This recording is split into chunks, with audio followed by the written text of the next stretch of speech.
Idealvoyance.fr, coaching de vie spirituelle par téléphone, chat et email présente. Sud Radio, à votre écoute, 16h-17h, Alexandre Delevanne.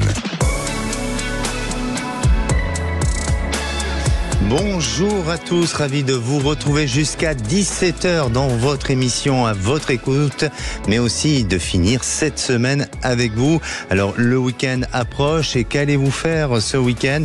Vous redoutez de vous prendre la tête avec votre compagne ou avec votre entourage, de aussi retrouver ou de vous retrouver seul durant tout le week-end, de vous poser des questions sur votre existence. Alors vous avez besoin certainement de réponses à toutes ces questions. Je vous réponds au 0826 300 300 et bien entendu aussi on a une adresse de contact à votre écoute @sudradio.fr. Sud Radio, à votre écoute, Alexandre Delevanne. Parfois, il nous arrive tous de mentir pour une bonne cause, la peur de faire du mal à l'autre ou le besoin de se protéger d'une situation. Mais quand le mensonge devient répétitif et s'il construit votre quotidien, on considère sur un plan pathologique que vous tombez dans la mythomanie. On ne n'est pas mythomane, mais on le devient. Ce n'est d'ailleurs pas un diagnostic officiel de maladie mentale, mais plutôt une composante d'un trouble de la personnalité. Alors, plusieurs cas de mythomanie sont déclenchés par des traumatismes ou des humiliations vécues durant l'enfance. Et il n'est pas facile de trouver, de se trouver face à un mythomane. Comment ça se gère? On vous dit tout avec nos auditeurs du jour. Et nous sommes en direct. Et pour commencer, j'accueille ma première auditrice, Monique. Bonjour Monique. Bonjour Alexandre. Bienvenue sur Sud Radio, Monique. Mais merci beaucoup, merci. Monique, vous êtes très contente de parler avec vous. Et voilà. Et moi, je suis très heureux de vous accueillir à l'antenne. Monique, vous avez 62 ans, vous appelez de l'Occitanie. Oui. Vous êtes une jeune retraitée depuis 15 jours, de ce que j'ai dans mes informations. Eh bien, une nouvelle vie pour vous alors? Tout à fait. Et j'en profite. Je suis très très bien, quoi. C'est que positif. D'accord. Auparavant, vous travailliez dans la restauration. C'est ça. Donc un métier quand même assez ingrat. C'est ça, oui. J'avais peu de temps pour faire les choses, peu de temps pour voir mes amis. Et là, c'est tout le contraire. Voilà, c'est tout le contraire. Je rattrape le temps perdu. Voilà, tout à fait. Vous n'avez pas peur? La retraite ne vous donne pas le vertige? Ah, pas du tout. Pas du tout. Bon, quels sont vos futurs projets là dans les semaines à venir? Alors moi, j'ai une passion, c'est le jardinage. D'ailleurs, là, je vous parle, je suis dans mon jardin. Oh là là, je vous envie. Ah, voilà. Ensuite, voilà, j'ai mes enfants qui sont un petit peu éparpillés partout en France, donc je vais aller les voir à tour de rôle, je vais faire de la marche, moi j'ai plein d'occupations, je veux dire... C'est bien. C'est bien. Et surtout que votre corps, lui, il a été jusqu'à présent habitué à un rythme. Et il faut lui donner à nouveau de l'exercice et faire en sorte qu'il n'y ait pas cette coupure brutale. Et c'est important, l'après, quand on est dans suractivité et de préparer sa retraite, il faut surtout ne pas négliger ça, parce que beaucoup de personnes, arrivées à la retraite, tombent dans un mode de dépression où ça peut faire peur aussi d'être à la retraite. Et oui, c'est ce que j'entends par certaines personnes, mais je peux vous dire que moi, c'est parfait pour moi. Exactement. Après, même si j'ai aimé mon travail, voilà. Exactement. Et puis aujourd'hui, les retraités et les seniors d'aujourd'hui, ils sont quand même très actifs, donc il y a beaucoup de possibilités pour trouver des activités. Alors, Monique, aujourd'hui on parle un peu de mythomanie. Est-ce que ça vous est déjà arrivé de mentir? Mais je ne vous dirais pas d'être mythomane, mais est-ce que vous avez rencontré des personnes comme ça, ou est-ce que vous avez vécu une histoire? Parce que souvent, on peut être victime d'une histoire avec un mythomane et on s'en aperçoit pas au début, et après, la dette est lourde. C'est bien le problème. Alors moi, ça m'est arrivé de mentir certainement pour me débarrasser d'une situation, pour aller plus vite ou autre. Mais j'ai eu affaire à quelqu'un qui, je pensais qu'elle mentait, de temps en temps, qu'elle mentait. En plus, je pensais que ça se passait qu'avec moi. Oui. Et c'est à son décès, donc ça fait 1 an, que je me suis aperçue qu'elle était vraiment mythomane et qu'elle avait raconté de tout, mais avec plein de gens, dans son travail, avec ses amis, avec ses enfants, voilà, je suis tombée de très très haut. Et je trouve que c'est difficile parfois de faire la différence quand on voit pas quelqu'un tous les jours entre le mensonge et la mythomanie. On s'embrouille un petit peu, je trouve, parfois.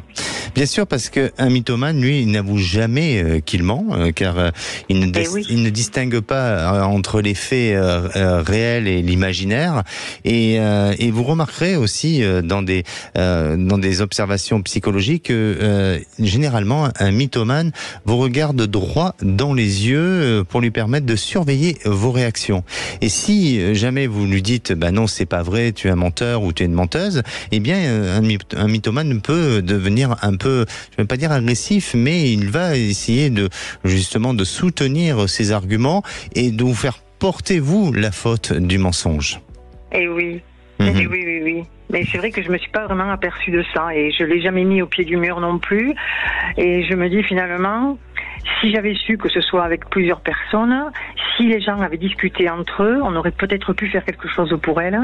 On aurait pu peut-être la mettre au pied du mur, elle aurait réagi. Bon, maintenant c'est trop tard, mais c'est quelque chose. Et maintenant, je fais tellement attention que j'en deviens méfiante avec tout le monde, quoi. Ça m'a tellement marqué que c'est difficile pour arriver à aider un mythomane, et je vous expliquerai peut-être un peu plus tard dans l'émission quels sont les procédés pour essayer d'aider un mythomane à sortir de ce trouble-là de personnalité, mais on peut pas le faire comme ça, un seul déclic, il faut du temps.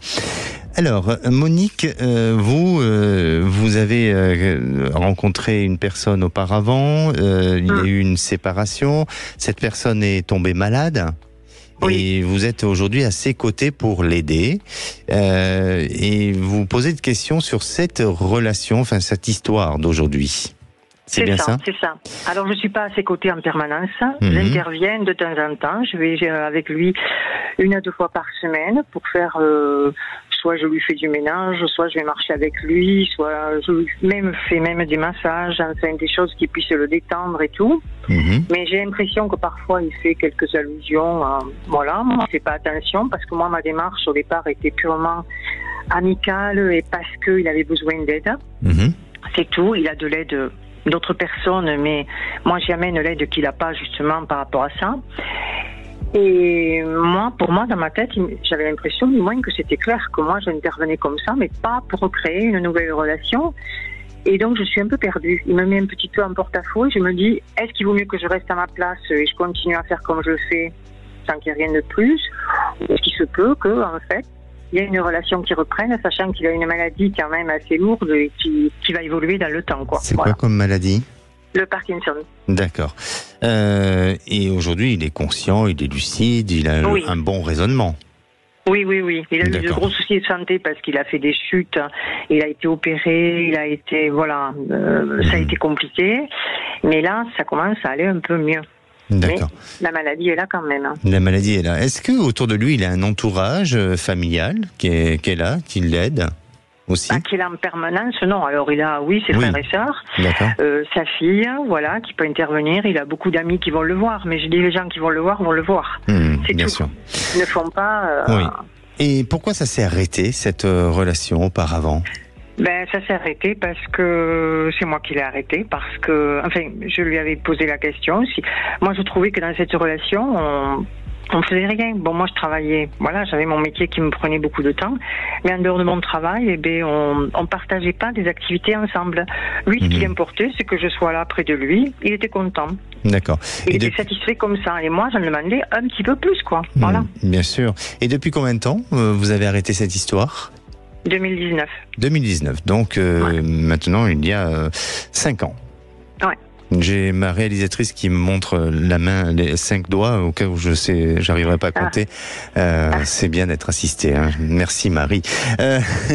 Alors, effectivement, pour moi, Monique, il faut laisser du temps. Il faut vraiment donner cette possibilité à ce que vous repreniez, autant pour vous que pour lui, un climat de confiance. Et je crois que il s'est retrouvé un peu affaibli. Il s'est retrouvé un peu aussi, je dirais, pas dans la culpabilité, mais dans la notion du peut-être de la responsabilité de ne pas avoir été à la hauteur avec vous, de ne pas avoir pu donner ce que vous auriez voulu, ce que vous attendez de lui. Et pour moi, là, je sens que il est à nouveau dans cette réflexion. Et aussi, la maladie lui fait peur, peut-être, parce que en étant malade, il connaît très bien les enjeux et forcément l'évolution de la maladie.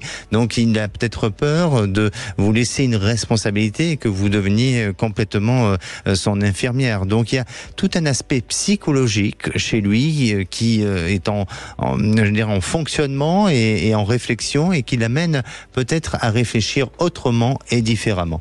Ensuite, et vraiment ensemble, vous avez besoin peut-être de discuter, vous avez besoin de communiquer, vous avez besoin peut-être d'exprimer des choses, c'est-à-dire que vous êtes resté sur une notion de rupture avec lui et lui n'a pas peut-être eu certains mots ou n'a pas reçu certains mots qui vont redonner confiance et qui vont donner envie de réalimenter ou en tous les cas de réactiver cette histoire. Vous avez toujours des sentiments pour lui ? Ben, j'en sais rien. Non, il me semblait que non. Il me semblait que, voilà, c'est quelqu'un que je ne déteste pas, que j'apprécie. Mais parler d'amour, je ne peux pas le dire, non. C'est pour ça, je pense qu'il le ressent. Il est méfiant aussi, il a peur, et il est prudent et je crois que c'est aussi une forme de respect pour vous et c'est pour ça que la relation en elle-même, elle aura peut-être un peu de mal à redémarrer. Pour moi, vous êtes dans une relation de complicité, dans une relation d'accompagnement, d'entraide, peut-être d'un redémarrage à quelque chose, mais vous dire que cette histoire vous porte vers l'eau et vous amène vers des jours magnifique, heureux et sans souci, j'aurais tendance à vous dire le contraire et je dis pas que c'est une personne à problème, pas du tout, mais je crois que la raison pour laquelle vous avez décidé précédemment de finir cette histoire ou en tous les cas de faire la rupture, eh bien prenez en compte de cette raison-là parce que effectivement je pense que les choses, comme on dit, le naturel reviendra au galop. Eh oui, c'est ça. Et oui. Et voilà. Et si vous voulez, moi, je voudrais pas m'empêcher de rencontrer quelqu'un d'autre si ça devait arriver. Par rapport à ça, c'est pas pour ça que je n'irai pas le voir et que je continuerai pas à m'occuper de lui. Non, mais moi, je veux pas me bloquer sur quelque chose qui n'arrivera jamais, quoi. Non, du tout. Laissez une petite année passer. Et vrai que les choses changeront. Mais en attendant, votre mission, elle est de l'aider, de l'accompagner. Et c'est tout à votre honneur et bravo. Voilà, moi je le vois plutôt comme une mission de vie, voilà, et puis voilà, sur mon chemin, voilà, tout à fait. Bon, mais ça me conforte dans mon raisonnement, alors. Merci Monique, passez un bon week-end. Merci de même. Prenez soin de vous. Merci. Et on se retrouve dans quelques minutes avec Florence. Auparavant, son mari l'a trompée dans le passé, et aujourd'hui, elle est passée à autre chose. Alors, elle a un retour de libido, sauf que son mari ne veut plus de relations intimes, à tel point qu'il ne la touche plus. Il faut sauver peut-être Florence, non pas sauver Willy. On en parle juste après une pause. Sud Radio, à votre écoute, 16h-17h, Alexandre Delevanne. De retour sur Sud Radio, merci d'être à l'écoute de votre émission. C'est le moment de témoigner ou de poser toutes vos questions au 0826 300 300. Et à présent, c'est le moment aussi du saviez-vous. Le saviez-vous, en 1905, Ernest Dupré a qualifié l'hystérie sous le nom de la mythomanie. Alors, il existe 4 sortes de mythomanie. La première, c'est la vaniteuse, la personne qui fait ressortir en extrême ses traits de personnalité avec tout ce qui est du domaine de la vantardise. Le deuxième sorte de mythomanie, c'est l'errante. Ce profil est accompagné de fugue. La troisième sorte, c'est la maligne. Elle compense un sentiment d'infériorité par des médisances. Et le dernier cas, c'est la perverse, quand il s'agit de fabulations qui sont mises au service de l'escroquerie.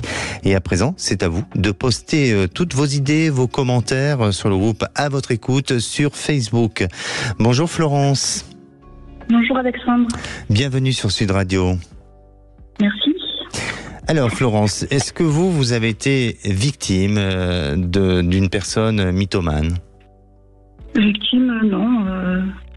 Je connais quelques personnes qui le sont, enfin qui racontent beaucoup d'histoires qui ne sont pas vraies du tout, mais enfin c'est pas rien de méchant. D'accord, donc c'est juste de l'ordre du mensonge, c'est pas de la mythomanie. Oui, voilà. Non. D'accord. Et est-ce que vous arrivez vous-même à détecter les personnes qui vous mentent, ou est-ce que vous avez une nature comme ça à faire confiance et pas forcément à avoir cette petite voix intérieure qui vous dit attention, méfiance? Ah non, moi je suis très naïve. Oui. Oui, non, j'ai aucune méfiance. J'écoute tout, j'entends tout. D'accord. Je ne me fie pas. D'accord.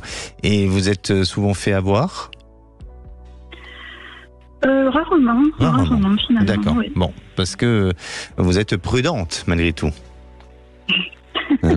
Alors, oui, Florence, vous êtes agricultrice, pardon.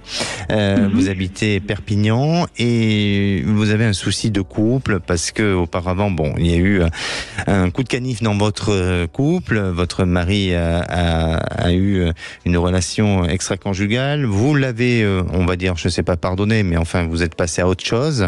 Et aujourd'hui, vous avez envie de reconstruire votre couple avec de la dynamique, avec de l'intimité, avec plein de choses. Et lui n'est pas du tout dans le même état d'esprit, c'est ça? Oui, voilà, c'est tout à fait ça. C'est-à-dire qu'il y a 4 ans, on a cessé de se solliciter de façon intime, on va dire. Mmh. Moi, j'ai fait une espèce de burn-out conjugal. Là, j'en avais un peu le ras-le-bol on se dispute sans arrêt, etc. Donc, on s'est écartés. On n'a plus du tout eu de relations sexuelles pendant 4 ans. Oui. Il y a 1 an à peu près, je sais qu'il m'a trompé, qu'il a pris une maîtresse avec qui il est toujours actuellement. Mmh. Et il y a 3 mois, je sais pas, je suis pourtant pas de naturel jaloux, mais là ça a commencé à me peser, à devenir difficile pour moi, et je me suis aperçue que j'étais encore amoureuse de lui finalement. Oui. Et du coup j'ai eu envie qu'on se rapproche, je le lui ai dit, et là il m'a repoussé. D'accord. Comment vous... Voilà, et je le vis très très mal parce que depuis 3 mois, je suis de nouveau en amour avec lui. J'aimerais le toucher, j'aimerais qu'on fasse des choses ensemble. Et il refuse toute sortie et tout contact physique. Quelle a été la raison de ce refus de vous toucher ou que vous puissiez le toucher? Il me dit qu'il a plus de désir pour moi. Bon, ça j'y crois moyen parce que je le connais quand même, je connais ses regards. Donc, depuis 42 ans qu'on vit ensemble. Et vous le soupçonnez pas d'avoir une relation à nouveau extra-conjugale ou d'avoir quelqu'un en tête? Ah mais si, il est toujours avec cette fille, oui. Ah, ok, d'accord. Voilà. Donc il vit toujours cette histoire. Ah, ok. Et vous acceptez qu'il ait une double vie pour vous, ça vous dérange pas? Ça me dérange évidemment, mais de notre côté, je suis un peu coupable aussi, puisque lui, il m'a pas sollicité pendant 4 ans, mais moi non plus, je l'ai pas sollicité pendant 4 ans. D'accord. Donc aujourd'hui, vous aimeriez savoir si votre couple va s'améliorer? Oui. Oui. Vous avez essayé de tenter d'aller vers un psychothérapeute ensemble, de faire une thérapie de couple? On a fait ça avant ces fameux 4 ans, mais ça m'a rien donné parce qu'il a tourné ça en dérision. En fait. D'accord. Donc on n'a abouti sur rien. Oui. Alors, moi, j'ai l'impression qu'il vous fait payer quelque chose. C'est-à-dire qu'à la fois, il y a chez lui un côté un peu immature dans sa manière de faire, dans sa manière d'être. Après, bon, ça vous appartient à chacun de votre fonctionnement de vie ou autre. Mais il est évident que lui, ayant une vie à côté, ça ne peut pas apporter d'équilibre et de stabilité à votre couple. Et ça, je pense que c'est une logique des choses. Mais aujourd'hui, il a plus cette envie, on dirait il y a comme une forme de rancune, comme une forme de petite vengeance, et il est dans cet état d'esprit-là. Ça peut s'améliorer, il faut encore un petit peu de temps, il faut discuter ensemble, et il faut peut-être à un moment donné, chacun de votre côté, mais peut-être vous, essayer d'apporter de nouveaux éléments dans votre vie pour essayer de faire en sorte que, non pas seulement d'être dans le désir physique et sexuel, mais tout simplement d'harmoniser votre quotidien pour que ça donne envie de retrouver une intimité. Et vous allez y arriver. Ça va être lent, à venir. Ça va être peut-être aussi même progressif, mais vous verrez que sous une période, enfin d'ici déjà la fin d'année, il y aura de l'amélioration et puis le rythme va pouvoir reprendre. Mais après, il faudrait peut-être ensemble voir et décider quels sont vos objectifs, quels sont aussi vos projets ensemble et quel est le fonctionnement de votre couple. Est-ce que c'est une vie en trouble? Est-ce que c'est une vie complètement extra-conjugale ou est-ce que c'est une séparation ou une vie à deux? Ça, il faudra peut-être à un moment donné se poser la question tous les deux, non? Oui. Mais pour moi, il y a une amélioration d'ici cette fin d'année. D'accord. Merci Florence pour votre témoignage. Merci à vous, Alexandre. Merci, à bientôt, merci. Et à présent, c'est à vous pour poser toutes vos questions, qu'elles soient d'ordre sentimental ou que même sur le plan professionnel ou sur d'autres sujets. Un seul numéro, le 0826 300 300. On se retrouve dans un instant avec Nathalie. Elle a été mariée pendant 5 ans et elle a vécu avec un homme qui était manipulateur, voire même pervers narcissique. Et depuis 20 ans, c'est la galère pour trouver un homme. D'après vous, est-ce qu'elle va avoir un crush envers un homme? La réponse, c'est juste dans quelques instants. Sud Radio, à votre écoute, 16h-17h, Alexandre Delevanne. Et de retour sur Sud Radio, bienvenue à tous ceux qui nous rejoignent dans votre émission à votre écoute. Nous sommes en direct. Un numéro d'appel, le 0826 300 300. Et à présent, j'accueille Nathalie. Bonjour Nathalie. Oui, bonjour. Ouh là là, vous êtes là Nathalie? Oui. Ah, un petit problème de connexion peut-être. Est-ce que vous nous entendez bien? Oui, moi je vous entends très bien. Bon, ne bougez pas, parce que apparemment votre connexion n'est pas au top. Ne bougez pas ça risque de bien se passer dans ces cas-là. Nathalie, est-ce que vous-même vous avez été marquée ou est-ce que vous avez vécu une histoire avec un pervers narcissique? Donc oui. Ça a été difficile. Est-ce que cette personne qui manipulait était aussi dans le mensonge? Ça va pas être possible. Bon, en attendant, Nathalie, le temps qu'on essaye de résoudre le problème, je vais vous donner quelques petits conseils sur la mythomanie. Alors, vous savez qu'il faut faire attention face à un mythomane, car la situation, si jamais vous dites à un mythomane qu'il ment et que vous l'accusez de mensonge, eh bien, il essaiera de faire retourner la situation contre vous et pour tout simplement essayer de vous dire que vous-même, vous êtes dans le mensonge parce qu'il a peur d'être démasqué.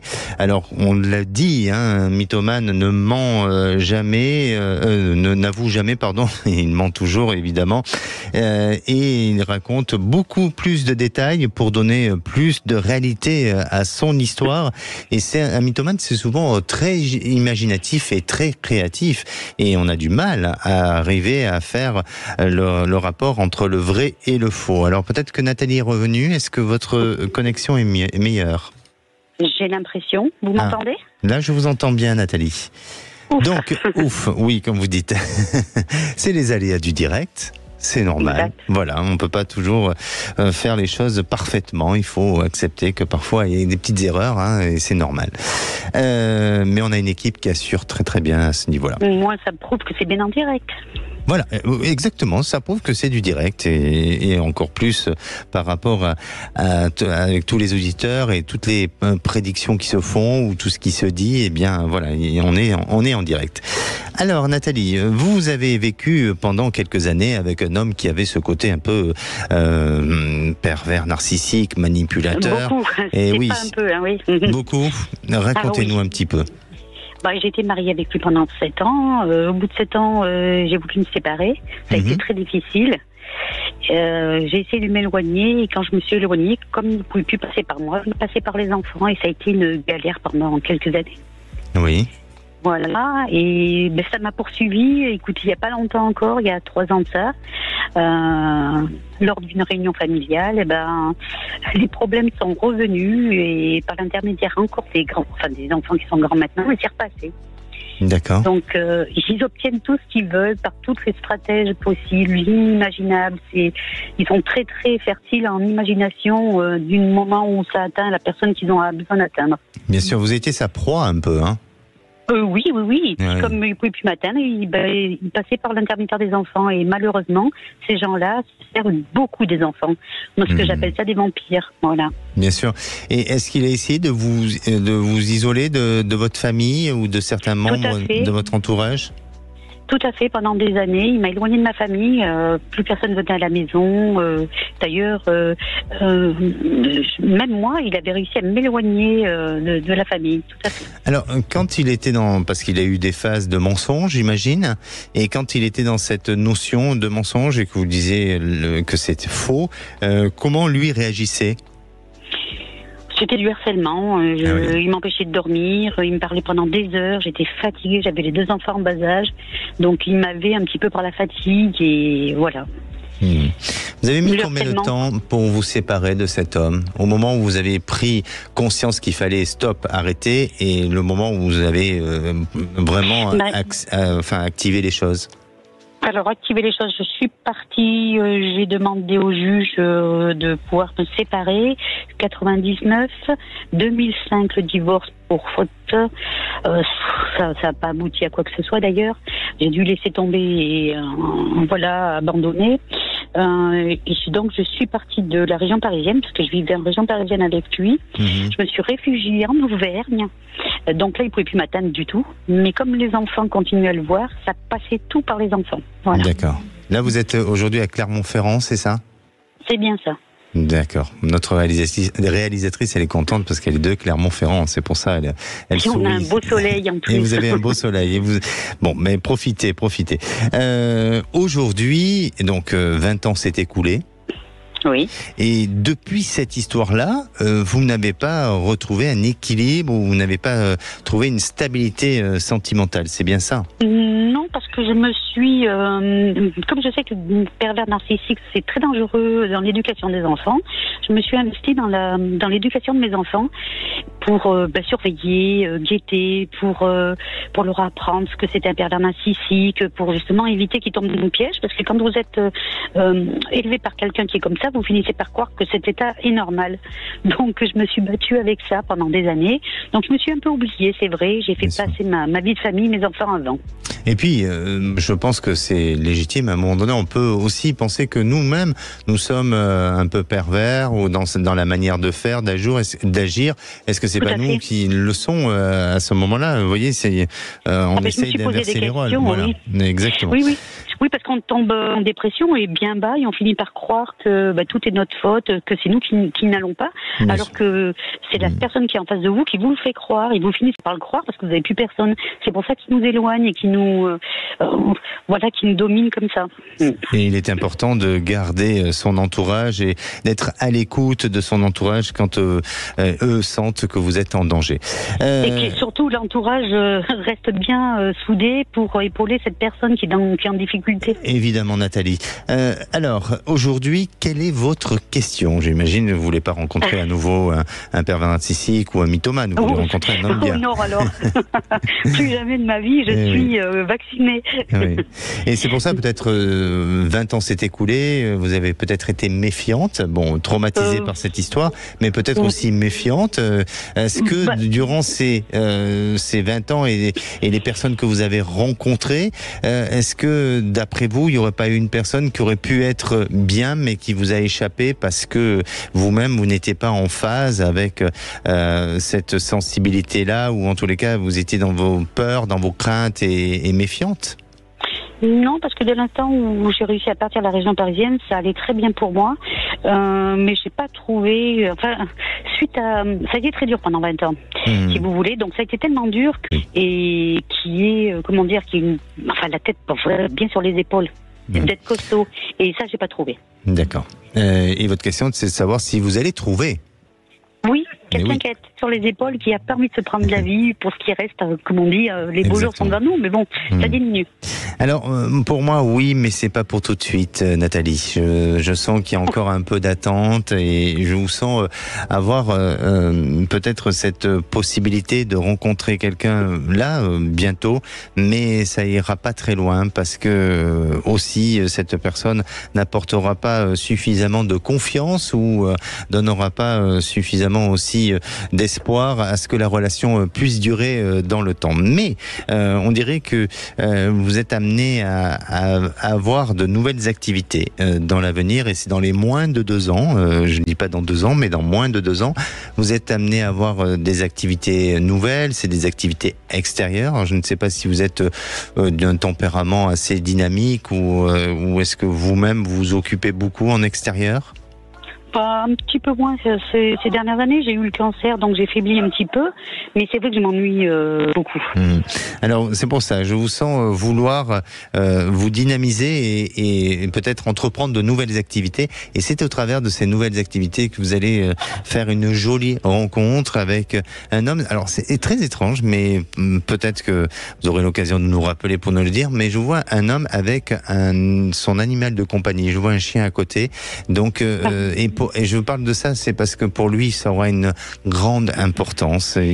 Comme ça l'est pour nous aussi dans notre famille, nous sommes très chiens et voilà, c'est comme un membre de la famille. Donc oui, je comprends tout à fait. Et c'est peut-être ce sujet-là qui va peut-être vous rapprocher. Est-ce que c'est en allant vous balader que vous rencontrez cet homme avec cet animal ou autre? Je sais pas, mais là me vient cette perception, ce flash-là, qui va vous permettre en tous les cas de vivre des moments heureux et de pouvoir poursuivre votre vie avec cette personne-là. Oh, enfin. Oui, enfin, comme vous dites. Il faudrait au bout de 20 ans quand même. Hein. Oh, même plus de 20 ans, là, ça fait pas loin de 25. Ah oui, effectivement. Bien, je vous souhaite une bonne fin de journée, Nathalie. Écoutez, je vous remercie, Alexandre. Je reviendrai vers vous pour vous raconter tout ça. Avec grand plaisir. Merci. Merci, bonne soirée. Vous aussi. Au revoir. Sud Radio, à votre écoute, Alexandre Delovan. Et la parole est à Frédéric. Bonjour Frédéric. Bonjour. Frédéric. Bonjour. Vous nous appelez du Pas-de-Calais, vous avez 48 ans. Oui. Et vous travaillez dans le paramédical. Tout à fait, tout à fait. Et vous-même, est-ce que les mythomanes, ça vous parle? Oui, j'en ai rencontré plusieurs jusqu'à maintenant. C'était une anecdote, c'était un collègue de travail qui pour pas faire le travail le cachait dans les tiroirs et quand on cherchait pour le livrer on ne trouvait pas et il l'avait déplacé entre deux puis c'était pas lui. Ou après récemment quelqu'un qui se prétendait avoir fait beaucoup de campagnes militaires, anciens militaires, etc. Finalement quand on s'est renseigné un petit peu, il n'était pas tout à fait ce qu'il prétendait être. Donc voilà des choses comme ça quoi en fait. Bien sûr.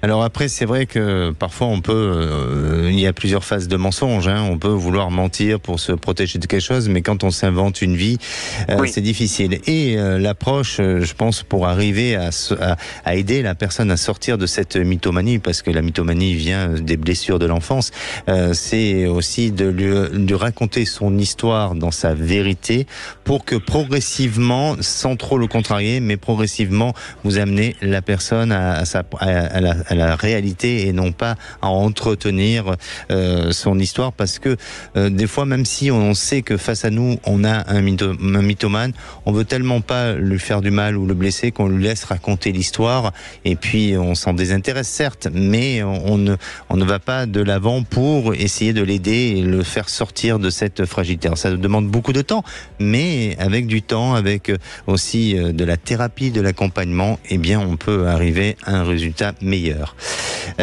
Pour vous, Frédéric, aujourd'hui, vous posez des questions concernant votre relation sentimentale. Oui. Vous vivez aujourd'hui des fragilités, des difficultés, et vous êtes en train de vous poser la question de savoir si vous allez vous séparer ou pas, c'est ça ? Oui, c'est ça. C'est-à-dire que ça fait 23 ans que je suis marié, 25 ans de vie commune. Et ça fait quelques semaines que je sentais ma femme un peu éteinte. un peu éteinte. Donc j'ai essayé de comprendre, etc. Et c'est vrai que parallèlement à ça, on a un couple d'amis qui eux-mêmes se séparent. Donc je lui dis, c'est par rapport à ça t'en met en question. Non, pas spécialement. Non, pas spécialement. Mais je me pose beaucoup de questions sur moi. J'ai rien à te reprocher. Et voilà. Donc du coup, en posant des questions, je lui disant, t'es pas heureuse. Qu'est-ce qui se passe? Qu'est-ce que j'ai fait ou qu'est-ce que j'ai pas fait? Elle fait non. Et c'est vrai que ce qu'elle m'a répondu, c'est vrai dans le sens où quand on est en société, ce qu'elle me le dit, elle dit ouais, j'ai vraiment la chance de l'avoir. J'ai rien à lui reprocher et voilà. Donc c'est vrai qu'à un moment donné, on s'est posé la question de se séparer. Donc je lui dis quelle en est la cause? Elle fait parce que j'ai rien à te reprocher. C'est encore pire. C'est encore pire. Si t'as rien à me reprocher, tu veux partir. C'est quoi cette histoire quoi? Et en fait. Elle est suite à une reconversion professionnelle. En fait, elle est amenée à se déplacer assez relativement. Et là, en fait, elle passe beaucoup de temps avec un binôme qui l'a formé. Et en fait, ça faisait un moment qu'elle l'avait pas vu. Et là, hier soir, quand elle est rentrée, elle est revenue toute joyeuse entre guillemets. Et en réalité, c'est parce qu'elle avait passé une partie de la journée avec lui. Elle avait déjeuné avec lui, elle avait fait des pauses avec lui. Et du coup, ça a cogité toute la nuit. Ce matin, je lui ai dit, écoute, il y a un malaise entre nous. Et le constat, c'est que hier, tu es revenue toute heureuse, alors que, en sachant que tu as passé la journée avec lui. Donc, est-ce que c'est lui le problème? Est-ce que c'est lui la source de tout ça? Et là, elle a fondu en larmes. Elle a dit, oui, je sais pas les sentiments que j'ai pour lui, mais je sais que quand je suis avec lui, je suis bien. Avec toi, je suis bien, mais c'est pas pareil. Je lui dis, c'est quoi? C'est de l'amour? C'est quoi? Elle est incapable de me répondre à cette question. Oui, enfin, elle est incapable de vous répondre, mais surtout, ça lui fait du mal de le dire, peut-être, tout simplement, et elle veut pas. Aujourd'hui, elle n'est pas sûre encore de sa réalisation et de sa projection avec cet homme. C'est peut-être pour ça, tout simplement. Alors, pour répondre à votre question, pour moi, Frédéric, il faut que vous preniez du recul par rapport à ça. Il faut essayer de discuter, il faut essayer de voir aussi comment évoluer ensemble. Quelles sont les possibilités, parce que votre couple est en danger, est en difficulté, et aujourd'hui, si vous êtes dans le déni ou si elle est dans le déni, eh bien effectivement, il y a une rupture qui s'annonce, il y a une coupure, il y a entre vous un détachement qui est là et qui semble être prévu. J'aurais tendance à penser qu'aujourd'hui, votre épouse, elle est perturbée, elle est déstabilisée, est-ce qu'elle fait un genre de burn-out? Je ne sais pas, mais il y a un petit souci, et c'est peut-être de laisser ce temps encore se mettre en place pour ne pas envisager ou ne pas décider tout de suite et éviter de prendre la mauvaise décision. Donc il faut être prudent, mais je ne crois pas que les choses s'arrangent tout de suite, et je crois que ensemble vous êtes plus dans une phase de séparation, de détachement, que dans une phase de réconciliation et de continuité. Mais ceci étant, parfois, la vie peut nous amener à d'autres changements. On a chacun notre libre arbitre. Et donc, c'est pour ça que je suis en train de vous dire que je ne vois pas une rupture définitive, parce qu'il se peut qu'à un moment donné, les choses se décident autrement et différemment, mais ça ne sera pas tout de suite. Pour l'instant, elle a besoin de se retrouver un peu avec elle-même, et elle est dans une autre phase de réflexion dans sa vie. D'accord. Mais cette séparation, c'est divorce ou je sens juste un break et une séparation temporaire. Ok, d'accord, très bien. Merci Frédéric, prenez soin de vous, parlez ensemble, faites-vous accompagner avec peut-être un thérapeute en faisant une thérapie de couple. Ne lâchez pas, accompagnez-la, aidez-la, et puis surtout pensez à vous, c'est ce qu'il y a aussi de plus important, et vous allez arriver à avancer et aussi à vaincre tout obstacle. D'accord, très bien. Et là, on doit partir en vacances une semaine. J'avais pensé lui proposer de rester et moi partir avec les enfants, parce que c'était prévu comme ça, pour qu'elles puissent se retrouver un petit peu. Est-ce que vous pensez que c'est une bonne idée ou pas? Faites comme il vous semble bon de le faire, mais essayez de vous retrouver aussi un petit peu ensemble pour des bons moments extérieurs. Merci Frédéric, n'hésitez pas à nous tenir au courant. Merci à vous. Merci. Et c'est le moment d'appeler le 0826 300 300. Je vous accompagne dans votre évolution de vie et bien sûr je réponds à toutes vos interrogations. On se retrouve dans quelques minutes avec Émilie. Émilie traverse une période difficile à tous les niveaux. Procès avec son employeur, décès de son compagnon et décès aussi d'un de ses frères. Elle se demande si elle n'a pas un chat noir au-dessus d'elle. On en parle juste après la pause. Sud Radio, à votre écoute, 16h-17h, Alexandre Delovan. Et de retour sur Sud Radio pour cette dernière partie avant de retrouver les vraies voix présentées par Philippe David et Cécile de Minibus. Il vous reste quand même quelques minutes pour passer dans l'émission à votre écoute. Je rappelle le numéro, le 0826 300 300. Et la parole est à Émilie. Bonjour Émilie. Oui, bonjour Alexandre. Bienvenue sur Sud Radio. Merci. Merci. Émilie, vous traversez une période difficile et vous posez la question de savoir si vous n'avez pas un chat noir au-dessus de vous. C'est ça. Oui. Quelqu'un qui aurait une poupée vaudou et qui, je sais pas, s'acharnerait parce que ça dure quand même. Ça fait plusieurs années que ça dure. C'est vraiment des gros coups durs. Alors, je comprends et parfois on a l'impression que c'est la loi des séries, on n'en sort jamais. Et aujourd'hui, qu'est-ce qui pour vous est la priorité sur votre changement de vie? Est-ce que ça serait sur le plan professionnel, personnel? Je le sais pas en fait. Alors, moi je vais vous dire, parce que comme on n'a pas beaucoup de temps, je vais vous dire, pour moi, oui. Effectivement, vous avez traversé une période de fragilité, une période de difficulté, mais vous allez voir que progressivement, les choses vont évoluer autrement et différemment. Et professionnellement, vous allez avoir une opportunité professionnelle, je ne parle pas du passé, mais je vous parle d'une nouvelle opportunité professionnelle qui va vous donner cette possibilité à une nouvelle rencontre affective et même, je dirais, à vous amener à déménager et à changer de lieu dans lequel vous êtes. Mais tout ça va se mettre en place sous une période entre cette fin d'année et 2 ans maximum pour que les choses rentrent dans l'ordre et ça va vous permettre aussi d'évacuer avec votre passé. Voilà ce qui semble ressortir pour vous. D'ici 2 ans, ça voudrait dire que je rencontre quelqu'un qui... Oui, exactement, par le biais du travail. Émilie, désolé, on est obligé de rendre l'antenne. N'hésitez pas à nous tenir au courant. Je vous souhaite un bon week-end. Merci à vous. Également. Au revoir. Merci. Et pour conclure, je dirais ce qui rend le mythomane, c'est à déformer la réalité et aussi c'est sa faible estime de lui-même. Allez, nous on parlera lundi du syndrome du nid vide et je vous souhaite une bonne fin de journée. La parole est aux vraies voix. Bonsoir Philippe. Bonsoir Alexandre Delovan. Le menu des vraies voix. À 17h30, des explosions ont été entendues ce matin près d'une base militaire en Iran et en d'autres lieux. A priori, la presse américaine évoque une attaque israélienne, mais l'État hébreu refuse de commenter. On vous pose cette question.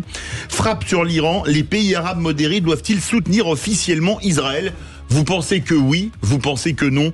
On attend vos appels au 0826 300 300. À 18h30, après les refus des conférences de Jean-Luc Mélenchon à Lille, l'annulation et d'Éric Zemmour à Bruxelles, la liberté d'expression est-elle mise à mal? Et on vous pose cette question, la liberté d'expression est-elle en danger? Vous pensez que tout le monde peut s'exprimer ou vous pensez qu'il y a des limites à la liberté d'expression? On attend vos appels au 0826 300 300. Nos 3 vraies voix du jour.